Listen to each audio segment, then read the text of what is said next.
آج آپ لوگوں کو ایک بات سمجھانی ہے کہ ابھی ویسے بھی رمضان کا مہینہ تو مبارک مہینہ ہے، اور خصوصاً آخری عشرہ جو ہے وہ کچھ زیادہ ہی اہمیت کا حامل ہے۔ تو ان راتوں میں اور ان دنوں میں لوگ صلاۃ التسبیح کا بہت اہتمام کرتے ہیں، اور مسلسل پوچھتے رہتے ہیں کہ بھئی صلاۃ التسبیح کا طریقہ کیا ہے، اس کے کچھ مسائل وغیرہ بتا دو تو سہولت ہوتی ہے۔ تو سوچا صلاۃ التسبیح کا مختصر طریقہ اور اس سے متعلق کچھ مختصر سے مسائل آپ لوگوں کو سمجھا دوں تاکہ عمل کرنے میں آسانی ہو۔ صلاۃ التسبیح کے بارے میں آپ لوگوں کو پتہ ہے کہ حضور اکرم صلی اللہ علیہ وسلم نے اپنے چچا حضرت عباس رضی اللہ تعالیٰ عنہ کو انتہائی اہتمام کے ساتھ میں یہ نماز بتائی تھی، اور یہ کہا تھا کہ بھئی الا امنحک الا اعطیک الا اہدیک، میں تمہیں ہدیہ دینا چاہتا ہوں، کچھ گفٹ دینا چاہتا ہوں، 10 چیزیں دینا چاہتا ہوں کہ اگر تم اسے کرو گے تو اللہ تبارک و تعالیٰ تمہارے سارے گناہوں کو معاف کر دے گا، چھوٹے گناہ، بڑے گناہ، پچھلے اگلے سارے گناہ اللہ تعالیٰ معاف کر دے گا۔ پھر حضور اکرم صلی اللہ علیہ وسلم نے یہ صلاۃ التسبیح بتائی، اور صلاۃ التسبیح بتانے کے بعد پھر اخیر میں ارشاد فرمایا کہ اگر ہو سکے تو روزانہ اس نماز کو پڑھو،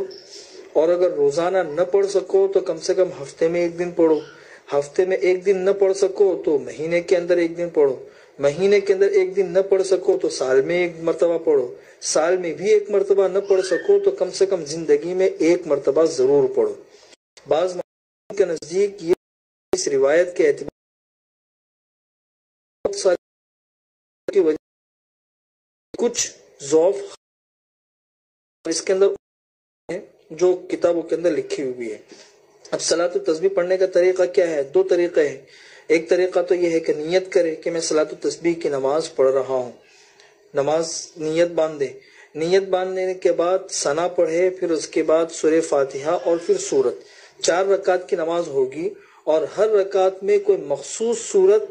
لازم نہیں ہے، پورے قرآن میں سے جو یاد ہو اور جتنی یاد ہو اتنی ہم پڑھ سکتے ہیں، کوئی خاص سورت ثابت نہیں ہے۔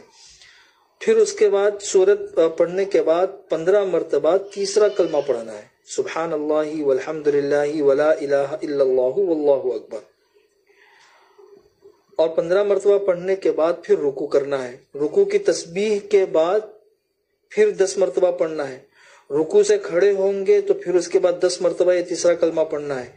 پہلے سجدے میں جا کے پہلے سجدے کی 3 تسبیحات پڑھنی ہے، پھر اس کے بعد 10 مرتبہ یہ پڑھنا ہے، پھر سجدے سے بیٹھنے کے بعد 10 مرتبہ پڑھنا ہے، دوسرے سجدے میں جائیں گے تو پھر 10 مرتبہ پڑھنا ہے، دوسرے سجدے سے فوراً اٹھتے تھے تو فوراً اٹھنا نہیں ہے، بیٹھیں گے اور پھر 10 مرتبہ یہ تیسرا کلمہ پڑھیں گے، پھر اس کے بعد اٹھیں گے۔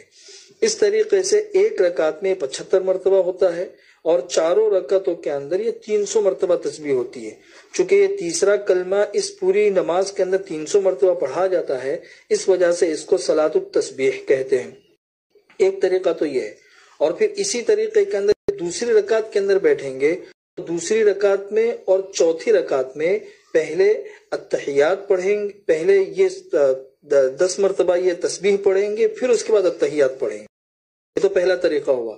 دوسرا طریقہ یہ ہے کہ ثنا پڑھنے کے بعد 15 مرتبہ یہ تسبیح پڑھے، پھر سورہ فاتحہ اور سورت پڑھے، اور پھر اس کے بعد رکوع کرنے سے پہلے 10 مرتبہ یہ تسبیح پڑھے۔ تو اس صورت کے اندر یہ ہوگا کہ دوسرے سجدے سے اٹھنے کے بعد جو 10 مرتبہ پڑھا جاتا تھا وہ نہیں پڑھنا پڑے گا، التحیات کے اندر بھی نہیں پڑھنا پڑے گا۔ یہ 2 طریقے ہیں۔ پہلے طریقے کے اندر قیام میں صرف 15 مرتبہ تھا، اور دوسرے طریقے کے اندر قیام میں 25 مرتبہ یہ تسبیح پڑھنی ہے۔ پھر اس سے متعلق 2-3 کچھ مسائل ہے، وہ بھی سمجھ لیجئے۔ ایک مسئلہ تو اس کے اندر یہ ہے کہ جیسے میں نے آپ لوگوں کو بتایا کہ کوئی مخصوص سورت پڑھنا اس کے اندر لازم نہیں ہے، پورے قرآن میں سے جتنی آیتیں اور جو صورتیں یاد ہو وہ پڑھ سکتے ہیں۔ اور دوسرا یہ ہے کہ اس کے اندر جب تسبیح کو ہم گنیں تو زبان سے کہہ کر نہیں گننا ہے، زبان سے اگر کہیں گے تو پھر اس سے نماز فاسد ہونے کا اندیشہ ہے۔ بعض لوگ یہ کرتے ہیں تسبیحات گننے کے لیے کہ ہاتھ میں تسبیح لیتے ہیں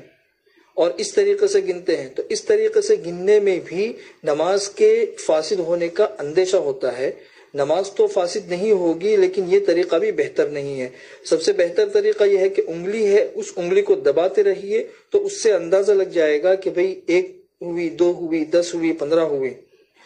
اور تیسرا مسئلہ یہ ہے کہ کے اندر جب جائیں گے تو وہاں صرف سجدے ہی کی تسبیحات پڑھیں گے، یہ تسبیحات نہیں پڑھیں گے جو تیسرے کلمے کی ہے۔ چوتھا مسئلہ یہ ہے کہ اگر کسی بھی رکن کے اندر کوئی بھی تسبیح چھوٹ جائے، جیسے پوری 4 رکعت کے اندر 300 مرتبہ ہونے چاہیے، قیام میں کچھ چھوٹ گئی، کبھی رکوع کے اندر کچھ چھوٹ گئی، تو جس رکن کے اندر چھوٹ گئی ہے تسبیح، اس کے بعد کے کسی بھی رکن کے اندر ہم اس کو پورا کر سکتے ہیں، کسی بھی رکن کے اندر۔ بس اتنا خیال رکھے کہ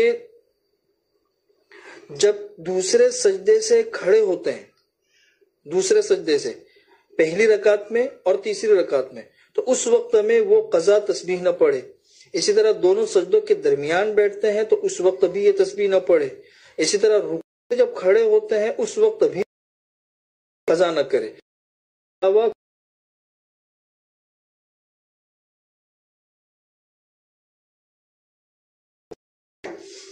اللہ تبارک و تعالی ان باتوں پر عمل کرنے کی ہمیں توفیق نصیب فرمائے۔